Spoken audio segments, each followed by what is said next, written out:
d'ateliers qu'on va dérouler tous ensemble et qui, je pense, est la suite de tout ce qui aura été organisé l'année dernière dans le cadre de la filière anacarde, à savoir les cadres de concertation au niveau région Casamance et au niveau région administratif de l'Université du Rwanda.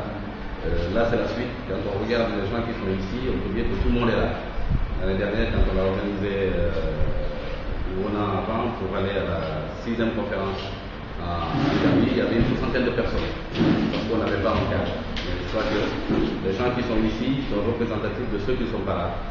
Et j'ose espérer que la diffusion sera faite pour sortir d'ici. Je tiens à remercier particulièrement Sunil, qui est conseiller technique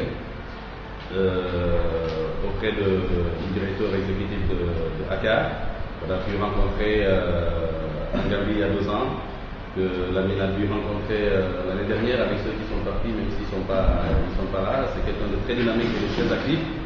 Et je me réjouis de sa vision qui colle carrément avec ce que nous recherchons dans la région, à savoir ne plus nous limiter à exporter de la noix de cajou brute.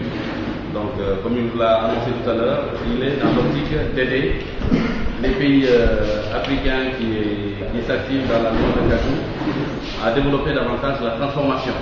La transformation pour créer davantage d'emplois dans nos régions, et la transformation aussi pour donner un peu plus de valeur ajoutée aux produits à l'export, et peut-être élargir nos marchés à l'export. Et ça, je crois que c'est quelque chose qui est attendu de tout le monde. Il faut aussi reconnaître qu'il est ici en tant que cadre de ACAR pour faire la promotion de la 8e conférence internationale qui doit se tenir au Ghana cette année et qui se tient, bien entendu, dans un pays qui est siège de l'organisation régionale, à savoir ACAR. Et donc, tout cela, il souhaiterait vraiment que les gens se déplacent massivement pour aller apprendre, pour aller comprendre la filière et aller aussi saisir les opportunités de partenariat avec ceux qui sont dans le processing, c'est-à-dire ceux qui apportent la solution technique à la transformation de la noix de cajou, pour que justement cette option qu'il a pour l'Afrique de développer la transformation puisse avoir lieu, et particulièrement chez nous. Cette mobilisation aussi permettra par ailleurs au Sénégal de faire sa promotion pour que peut-être que la 9e ou la 10e conférence internationale puisse se tenir dans notre pays, parce qu'il faut reconnaître que ce sont des rencontres qui permettent de connaître davantage le potentiel de la filière au niveau du pays, et de mobiliser, si vous voulez, les partenaires internationaux qui peuvent aider à développer la filière dans le pays.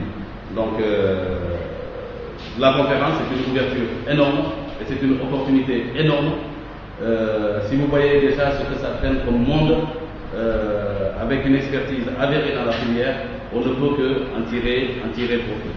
Et ça ne peut se faire que si, bien entendu, les acteurs de la filière, directs ou indirects, au niveau du Sénégal, se mobilisent à participer à ce qui se passe dans les autres pays en termes de conférences et en termes de mobilisation d'expertise internationale de la filière de noix de cajou.